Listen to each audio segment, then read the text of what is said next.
Tomen su lugar, hermanos, por favor, y vamos a dejar que los pequeñitos salgan al culto infantil, que salgan reverentemente, sin correr, y que en esta noche aprendan mucho de la palabra del Señor, igual que esperamos hacerlo nosotros.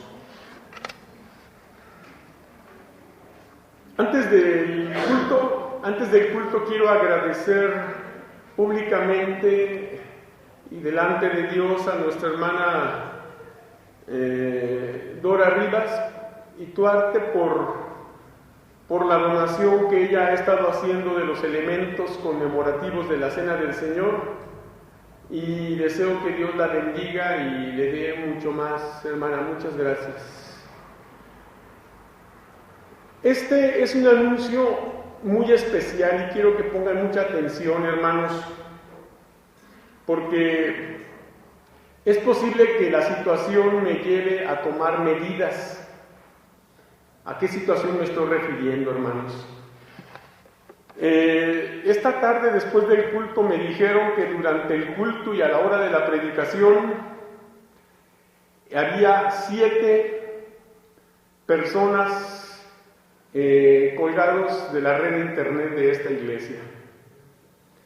7 personas que en el culto estaban usando el internet para asuntos que nada tienen que ver, asuntos personales, tal vez estar chateando, tal vez estar jugando, tal vez estar haciendo cualquier otra cosa menos que estar adorando al Señor, que es a lo que nos congregamos.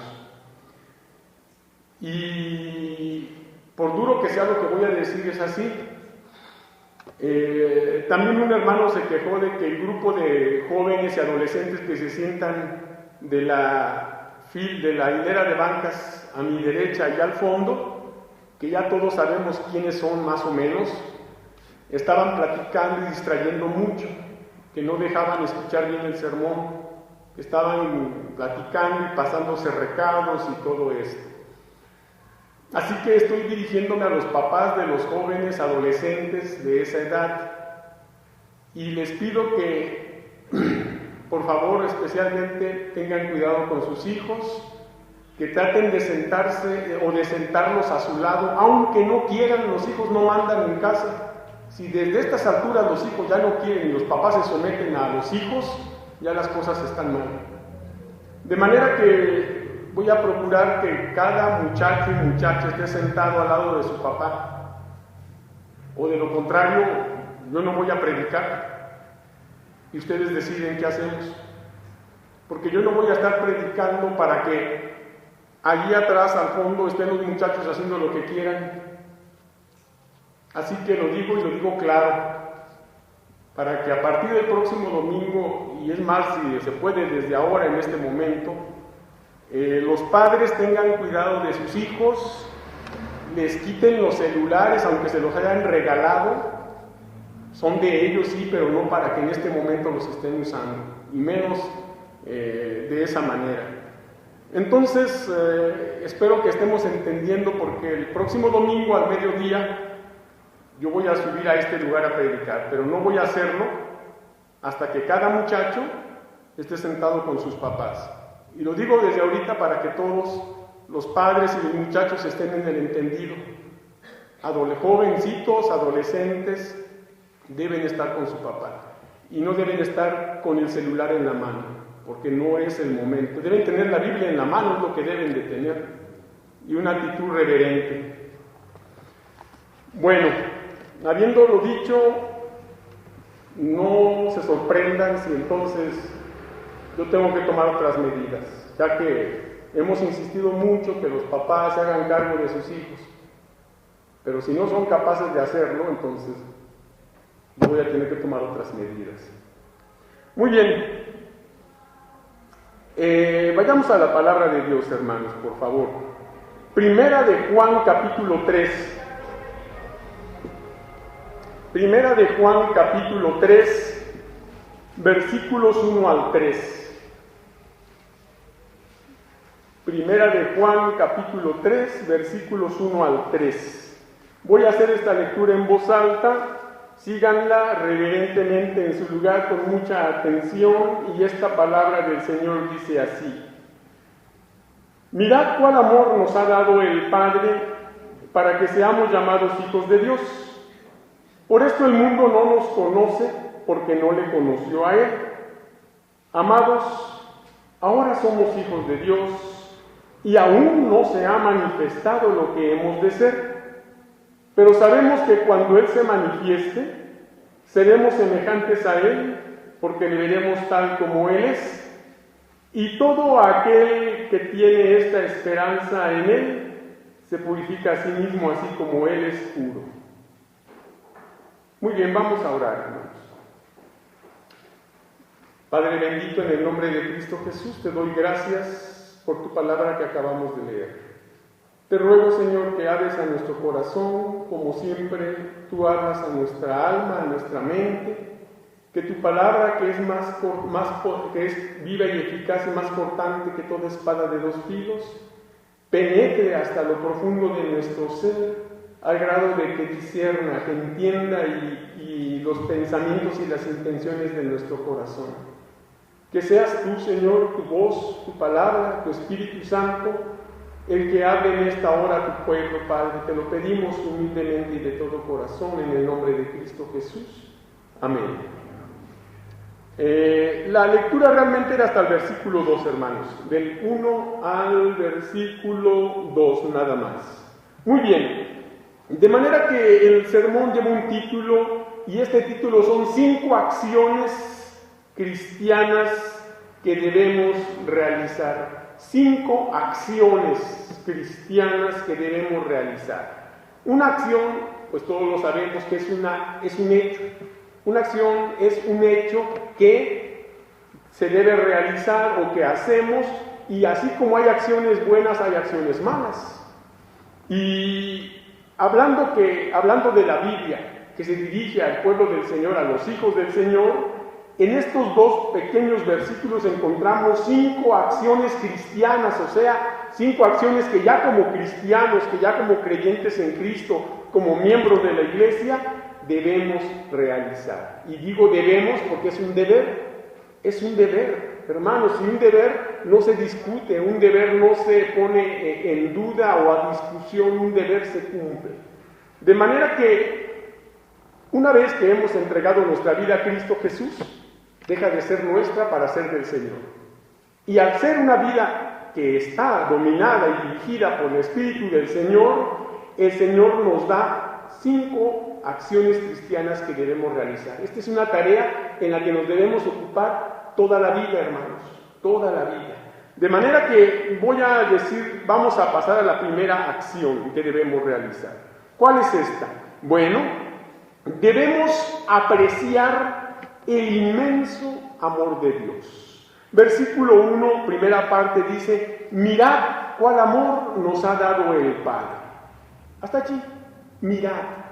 Es una invitación a ver, no solo a ver cualquier cosa, sino a ver detenidamente, a observar cuidadosamente, a analizar de una manera sincera y profunda el amor de Dios.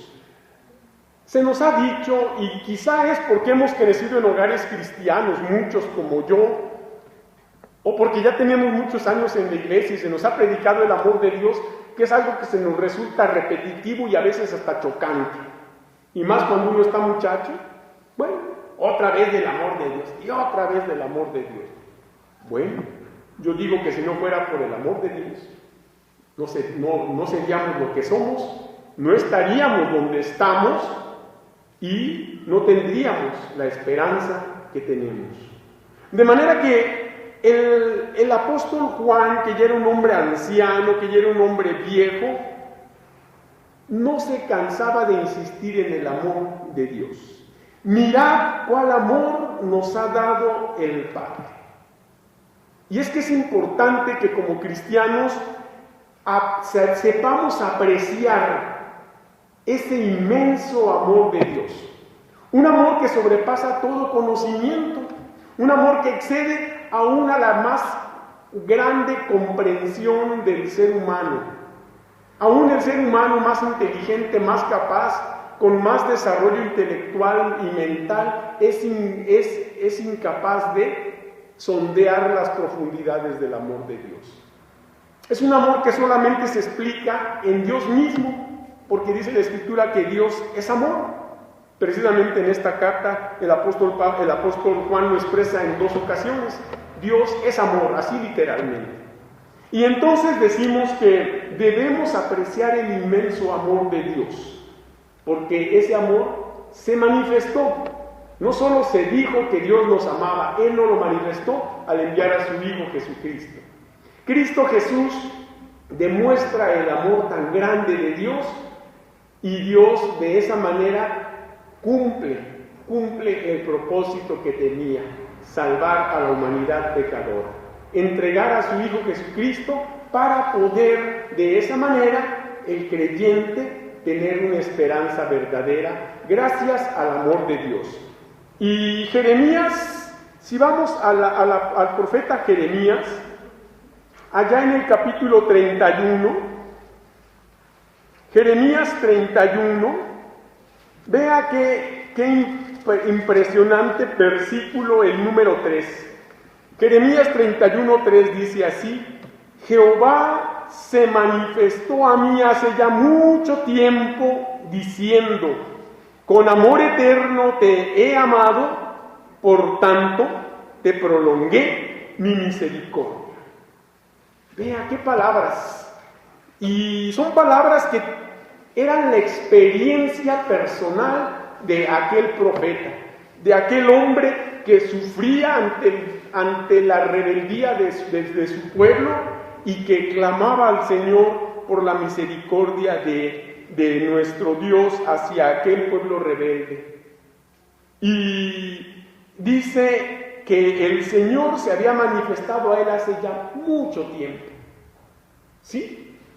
Y Jeremías habla no solo a título personal, sino a título del pueblo. Desde que el Señor escogió a su pueblo para liberarlo del yugo de Egipto, y desde que el Señor creó la tierra, desde allí el amor de Dios se estaba manifestando. De modo que Jeremías tenía conocimiento de la Escritura y sabía la antigüedad con la que el amor de Dios se había manifestado. Es más, antes de la creación el amor de Dios ya estaba, porque las cosas que, como veíamos esta mañana, fueron creadas justamente por el amor de Dios, para manifestar su amor a su creación. Y Jeremías dice que ese amor se manifestó a él en lo personal también hacía ya tanto tiempo. Como dije, está hablando en 2 sentidos, en el personal y en el de su pueblo. Y dice de qué manera: con amor eterno te he amado. El amor de Dios es eterno porque es el amor de Él, de Dios eterno. Dios es eterno, no tiene principio ni fin. Y si Dios es amor, su amor es eterno. Dios manifiesta lo que es, y Él es amor. Y se manifiesta de esa manera, amorosamente. Con amor eterno te he amado, y la consecuencia de ese amor es lo que sigue: por tanto te prolongué mi misericordia. Yo le decía a nuestra hermana Leonor esta tarde que estuve también, porque fui en una visita así rápida, de tipo flash, ¿verdad? Así rapidísima. Estuve con ella esta tarde después de la clase de los maestros. Yo me encaminé hacia la clínica. Ahí estuve con ella y con su esposo don Sergio, y hablaba yo con ella y le decía que nunca olvidara la misericordia de Dios, aún en estos momentos de sufrimiento, que recordara la misericordia de Dios. Yo le decía que una definición muy práctica, una definición muy sencilla de misericordia es que Dios nos da lo que no nos merecemos. Dios nos da lo que no nos merecemos, ¿sí? Su amor, la salvación en Cristo, el perdón de pecados, su Espíritu Santo, su bendita palabra, la membresía de una iglesia, un lugar en gloria en el cielo, el proceso de la santificación, y podríamos seguir enumerando tantas cosas que Dios nos ha dado por su amor y misericordia que no nos merecíamos, pero que nos las ha dado porque Él es bueno. Porque dice su palabra que aunque nosotros fuéramos infieles, Él permanece fiel, pues no puede negarse a sí mismo, o sea, a su amor. Por eso es importante que entendamos que en estas 5 acciones cristianas que debemos realizar. La primera de ellas es que debemos apreciar, y cuando digo apreciar es valorar en su justa dimensión el inmenso amor de Dios, un amor eterno, un amor que no acaba, un amor que está dando tiempo a que el mundo se arrepienta, ya que dice Pedro que no es que el Señor retarde su promesa, sino que es paciente con nosotros, no queriendo que ninguno perezca, sino que todos procedan al arrepentimiento. De manera que ahí está el grande amor eterno o inmenso de Dios. Pero ¿cuál es la segunda acción cristiana que debemos realizar? Bueno, volvamos allá a 1 de Juan 3, y la segunda acción es esta. Debemos entender el comprometedor propósito del amor divino. Entender el comprometedor propósito del amor divino. El amor de Dios tenía un propósito. Miren lo que sigue diciendo el versículo 1 que estamos leyendo en su segunda parte. Dice: mirad cuál amor nos ha dado el Padre para que seamos llamados hijos de Dios. Ahora, el Señor mostró su amor a toda la humanidad. Pero de toda esa humanidad, la gran mayoría ha rechazado el amor de Dios. La gran mayoría de la humanidad ha preferido el amor del mundo. El amor del mundo del que dice en esta misma carta el apóstol Juan: no améis al mundo ni las cosas que están en el mundo. Si alguno ama al mundo, el amor del Padre no está en él. Porque todo lo que hay en el mundo, los deseos de la carne, los deseos de los ojos y la vanagloria de la vida, no proviene del Padre, sino del mundo. Y el mundo pasa y sus deseos, pero el que hace la voluntad de Dios permanece para siempre. ¿Sí? Por eso digo yo que el amor de Dios se ha manifestado y hay que apreciarlo, pero también hay que entender ese comprometedor propósito del amor divino. ¿Cuál era ese comprometedor propósito? Hacernos sus hijos. Hacernos sus hijos. Yo hablaba en la mañana que Dios creó un pueblo propio, que de las diferentes nacionalidades del mundo, sin importar raza, color, rasgos, lo que sea, el Señor quiere hacer un solo pueblo, el pueblo del Señor, el pueblo de Dios, el pueblo espiritual de Cristo. Y aquí estamos diciendo algo muy parecido. Debemos entender ese comprometedor propósito del amor divino. Ese propósito era hacernos sus hijos. Todos somos hijos de alguien y queremos a nuestro padre y a nuestra madre, a nuestra familia a la cual pertenecemos, porque, como decía el domingo pasado, antepasado, allá cuando yo predicaba del Día del Amor, que a los amigos los escoge, pero a la familia no. Y no nos dan opción, pero nos queremos porque somos la sangre heredada de nuestros padres. Pero realmente Dios quiere un pueblo propio, que ahora tenga su sello, su Santo Espíritu. Un pueblo que ahora alabe al Señor. Por eso dice, para que seamos llamados hijos de Dios. A nosotros nos llaman que somos hijos de nuestro Padre, ¿verdad? A mí me dicen: tú eres hijo del hermano del amor, ¿verdad? Pues sí, no lo puedo negar.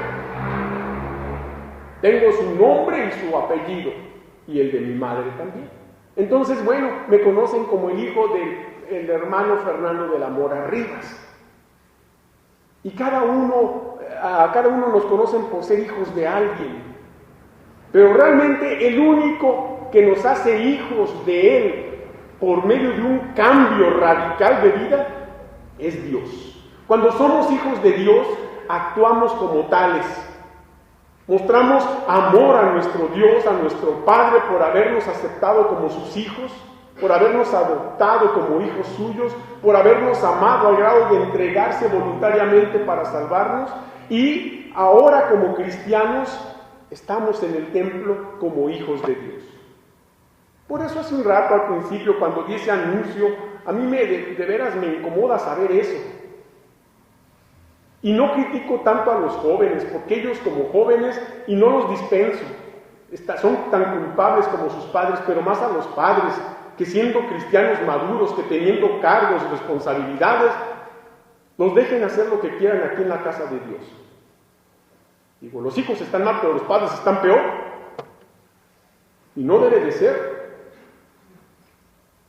Y lamento tener que llegar a estos extremos, hermanos, pero me he cansado de decirles que por favor haya reverencia, que cuando estamos en el templo venimos a adorar a Dios, y que no debe haber esas actitudes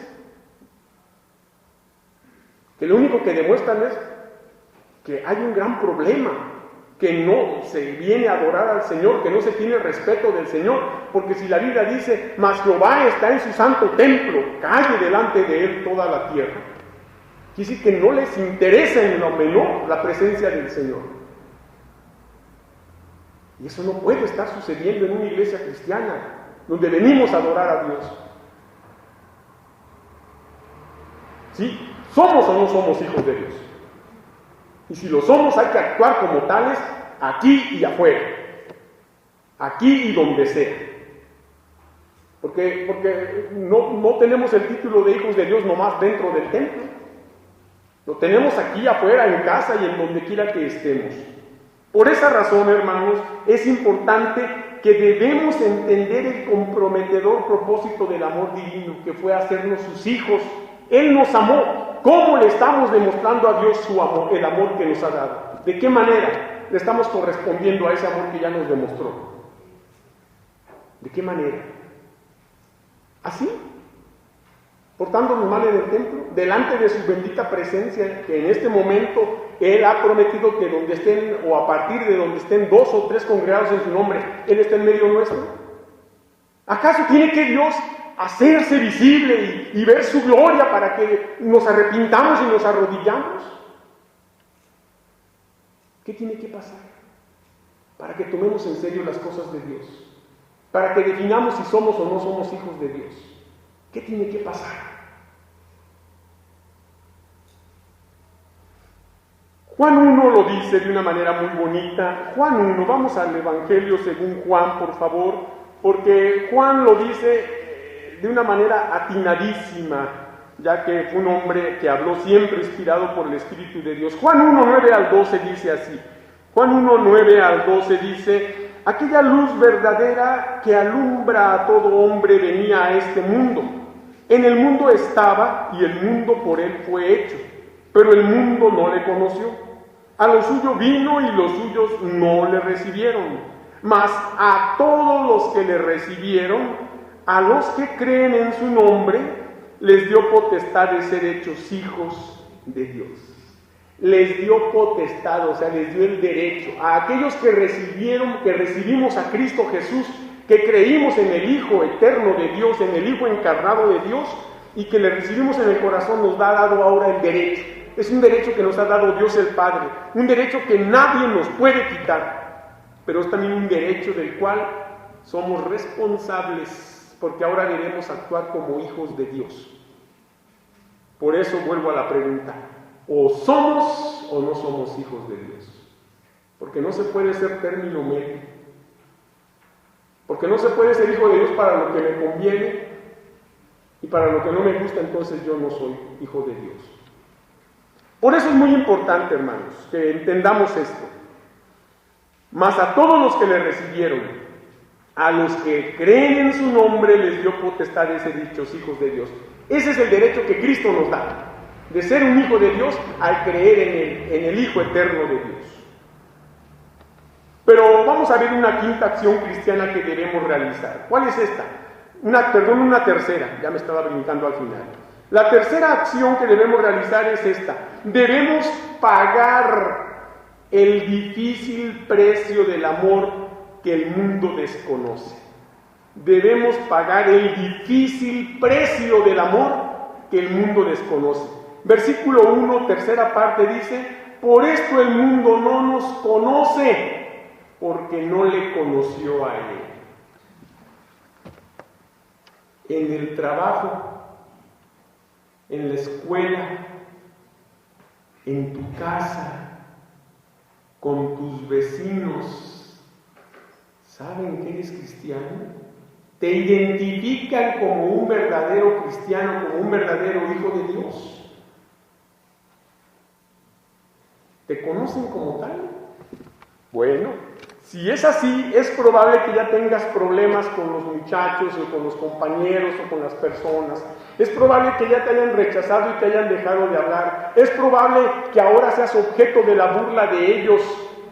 Ese es el precio que debemos pagar. Es un precio difícil, sí, pero que Cristo ya lo pagó primero por ti y por mí. Es un precio que ya Cristo en la cruz pagó. Y ahora nosotros, si tú le entregas tu vida a Cristo y eres ya un cristiano, seguramente estás padeciendo eso. Si no has padecido nada de eso, yo pongo en duda tu cristianismo y pienso dos cosas. O que jamás les has dicho que eres cristiano y jamás te has portado como cristiano. O que simple y sencillamente tienes miedo de demostrar lo que eres. Porque en este mundo, así como el mundo ama lo que es suyo, odia lo que no es de él. Y dice la Escritura claramente, por esto el mundo no nos conoce, o sea, nos rechaza, nos desconoce, nos desprecia, porque no le conoció a él. Y es claro, es obvio. Por eso si vamos a Juan 15, nuevamente, Evangelio según Juan capítulo 15, veamos lo que dicen los versículos 18 y 19. Juan 15, 18 y 19 dice, si el mundo os aborrece, sabed que a mí me ha aborrecido antes que a vosotros. Si fuerais del mundo, el mundo amaría lo suyo, pero porque no sois del mundo, antes yo os elegí del mundo, por eso el mundo os aborrece. Dice también Cristo que no podemos quedar bien con dos señores, porque vamos a amar a uno y a despreciar al otro, porque vamos a quedar bien con uno y a quedar mal con el otro. ¿A quién amas?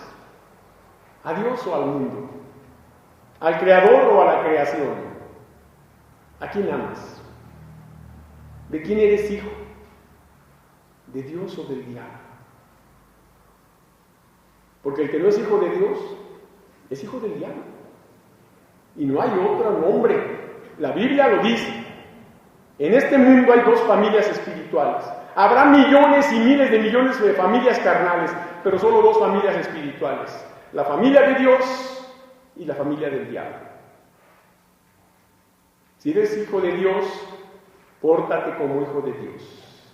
Si eres hijo del diablo, también se está demostrando. Se está demostrando. Por eso es importante que debemos pagar el difícil precio del amor que el mundo desconoce. El amor de Dios lo desconocen, somos objeto del amor de Dios, nos desconoce, nos rechaza. Pero que eso no te preocupe, porque la Biblia dice de los apóstoles que una vez que predicaron públicamente fueron azotados y fueron metidos a la cárcel, y cuando los dejaron libres dice que lo primero que hicieron fue ir al templo, a la casa de Dios, gozosos, a decir delante de los hermanos que habían sido dignos del sufrimiento de Cristo y que habían padecido por el nombre de nuestro Salvador.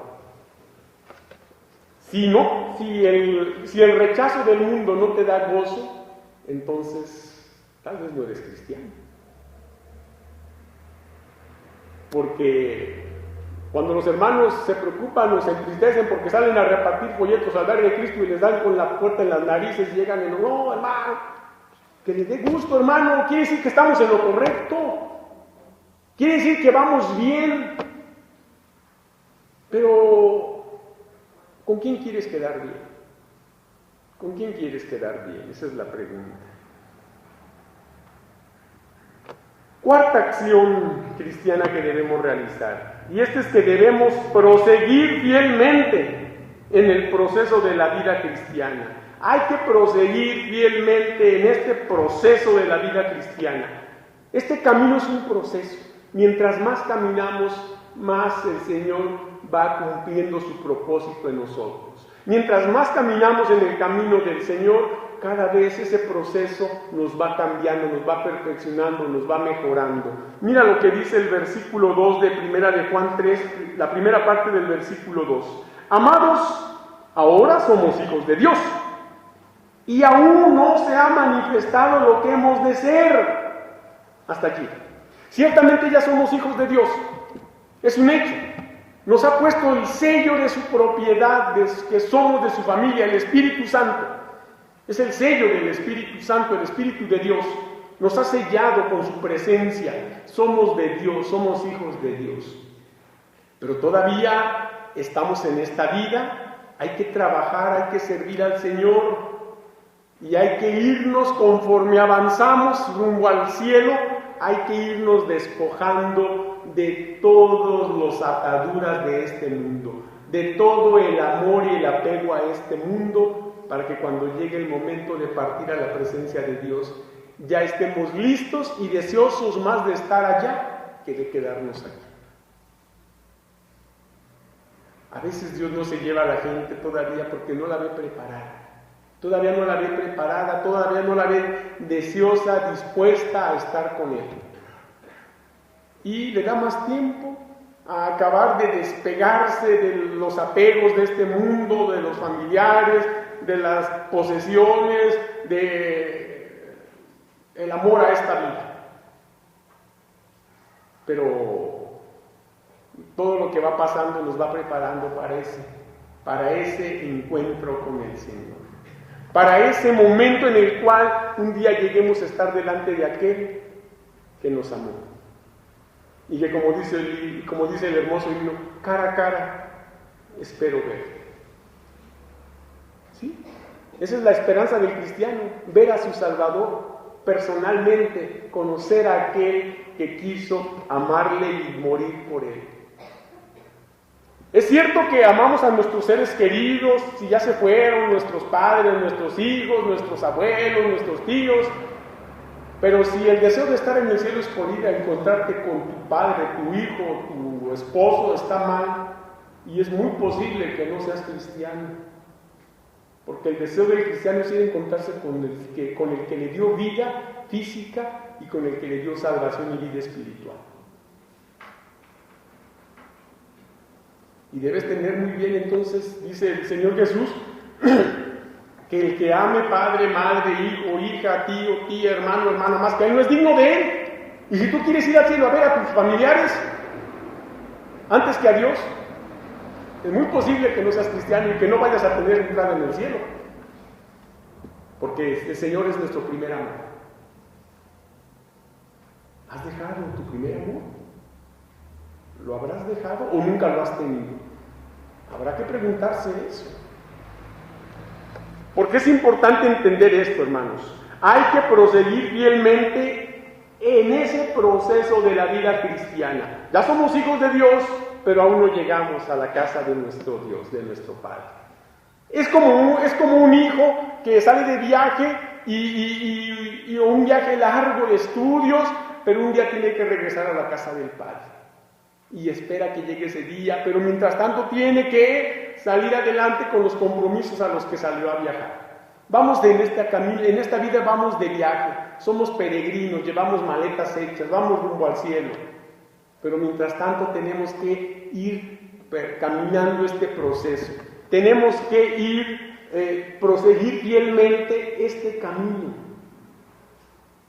Y más vale que lo sigamos sin detenernos, sin hacer altos en la vida, mucho menos en retroceder. Filipenses lo pone de una manera muy bonita en un pasaje de todos conocido que hasta dormidos yo creo que decimos, ¿verdad? De memoria. Dice Filipenses 1:6, estando persuadido de esto, que el que comenzó en vosotros la buena obra, la perfeccionará hasta el día de Jesucristo. Qué hermoso. ¿Estás realmente persuadido, convencido de esta realidad? que el Señor ha comenzado una obra en ti y que no te llevará a su presencia hasta que la haya cumplido. Por eso le decía yo a nuestra hermana Leonor, a pesar de ver su sufrimiento, porque es inevitable ver que está sufriendo, decía: hermana, Dios no ha acabado el propósito en su vida, todavía no. Usted espere en el Señor. Él está haciendo un propósito en su vida, por eso todavía no se la ha llevado. Pero mientras tanto le digo, no pierda la esperanza. Si el Señor quiere, la va a levantar de aquí. De manera que es importante entender esto: el que comenzó en vosotros la buena obra, la perfeccionará hasta el día de Jesucristo. Y eso de la obra que el Señor ha empezado me recuerda esa hermosa anécdota de Miguel Ángel Buonarroti, ¿verdad? El gran escultor y muralista, ¿verdad?, italiano, allá de la época del arte, ¿verdad?, del Renacimiento en el arte en Italia, cuando se dio ese florecimiento de grandes pintores y artistas. Como Miguel Ángel trabajó el mármol de ser una vil piedrotota, un mamotreto gigantesco ahí, pesadísimo, empezaba a devastar a martillazos, a golpe de martillo y cincel, devastando la piedra, y cada vez usaba al principio cinceles gigantes para golpear y devastar grandes pedazos de piedra, y conforme iba dándole la forma básica empezaba a usar cada vez cinceles más pequeños para ir ahora cada vez quitando cosas más pequeñas, pero que iban a ser las que iban dándole forma.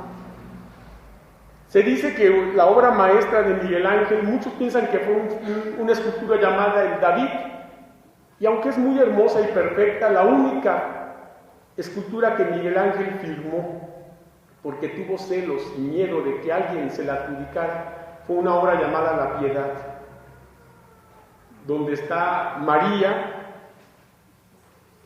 sentada y tiene en su regazo el cuerpo de Cristo, una vez que fue descolgado de la cruz. Y es una obra que de veras es sorprendente, pero es increíble que eso haya sido antes un pedazo de roca de mármol, porque no tenía los instrumentos que ahora hay para pulir y devastar con rapidez una piedra de esas dimensiones. Y lo hermoso es cómo aquella obra fue moldeada a base de golpes, a base de duros golpes de martillo y de cincel. Pero esa obra un día empezó y Miguel Ángel la fue perfeccionando hasta el día final que la firmó. De la misma manera Dios ha comenzado una obra en nosotros.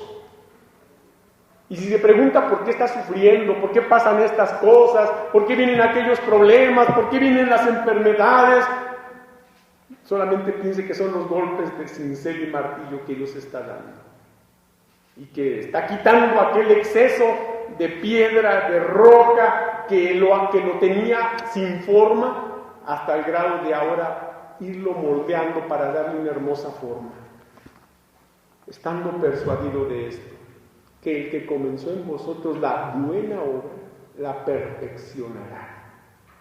No hay otra manera de ser perfeccionados más que siendo sometidos al dolor, a la prueba, al sufrimiento. Como dice Pedro, que se prueba o se purifica el oro. ¿A quién no le gustaría tener una hermosa joya de oro sólido, puro? A todos. Es más, la simple moneda, ¿verdad? Dice, no soy monedita de oro para caerle bien a todos, ¿verdad? La sola monedita todos la queremos. Sí, esa monedita, para que sea tan valiosa, tanto que todos la queramos, tuvo que ser purificada, tuvo que ser sometida al fuego.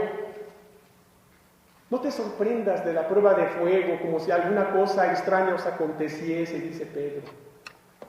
Al contrario, date cuenta que esos golpes son los que Dios está usando para irte moldeando, ir perfeccionando su obra. Por eso hay que proseguir fielmente en el proceso de la vida cristiana.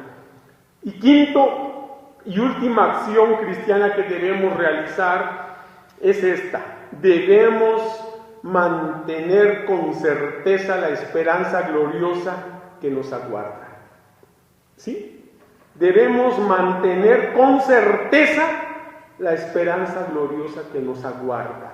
Versículo 2, segunda parte de Primera de Juan 3, dice claramente: pero sabemos que cuando Él se manifieste, seremos semejantes a Él, porque le veremos tal como Él es. Yo le digo a la hermana Leonora ahí en su lecho del dolor: no pierda la esperanza. ¿A cuál esperanza me refiero?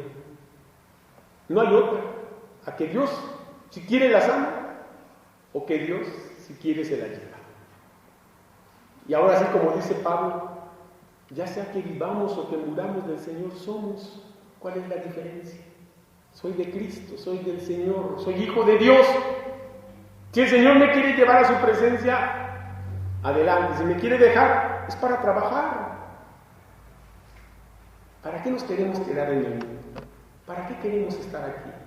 ¿Cuál es el propósito de querer seguir vivo más días?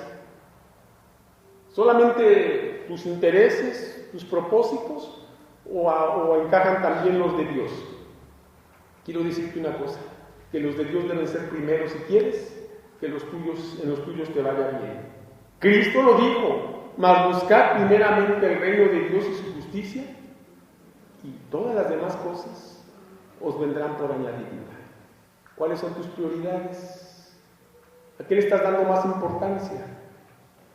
¿A las cosas del Señor o a tus cosas? Tú decides, pero el Señor te dice lo que es correcto. Debemos mantener con certeza la esperanza gloriosa que nos aguarda. Sí, hermanos, tenemos una esperanza gloriosa. El cristiano por eso vive en esta vida guardándose del pecado. De lo contrario, dice Pablo, bueno, pues si no hay resurrección, si no hay nada, bueno, pues comamos y bebamos, al cabo mañana moriremos, pues ya que dele bola al hilacha, haga todo lo que quiera, al cabo que no hay más. Bueno, pues entonces, si así fuera, bueno, vamos como fieras del campo, haciendo todo lo que se nos dé la gana, y créanme que ni los animales. Ellos solamente hacen lo que tienen que hacer por instinto. De manera que el cristiano tiene una esperanza gloriosa que le aguarda, y eso lo debe mantener seguro, tranquilo, esperando ese momento. Primero a los Corintios 15 lo dice de una manera clara, de una manera contundente. Primero a los Corintios 15, versículo 50 en adelante. Primero a los Corintios 15, versículo 50 dice: pero esto digo, hermanos, que la carne y la sangre no pueden heredar el reino de Dios, ni la corrupción heredará la incorrupción. He aquí os digo un misterio: no todos dormiremos, pero todos seremos transformados. En un momento, en un abrir y cerrar de ojos, a la final trompeta, porque se tocará la trompeta, y los muertos serán resucitados incorruptibles, y nosotros seremos transformados. Porque es necesario que esto corruptible se vista de incorrupción y esto mortal se vista de inmortalidad. Y cuando esto corruptible se haya vestido de incorrupción y esto mortal se haya vestido de inmortalidad, entonces se cumplirá la palabra que está escrita: sorbida es la muerte en victoria. ¿Dónde está, oh muerte, tu aguijón? ¿Dónde, oh sepulcro, tu victoria? Ya que el aguijón de la muerte es el pecado y el poder del pecado la ley. Mas gracias sean dadas a Dios, que nos da la victoria por medio de nuestro Señor Jesucristo. Así que, hermanos míos amados, estad firmes y constantes, creciendo en la obra del Señor siempre, sabiendo que nuestro trabajo en el Señor, ¿qué? No es en vano. Por eso, hermanos, porque el trabajo en la obra del Señor no es en vano, debemos mantener con certeza esa esperanza gloriosa que nos aguarda. Esa esperanza por la cual vale la pena guardarse del mundo y del pecado y de toda contaminación.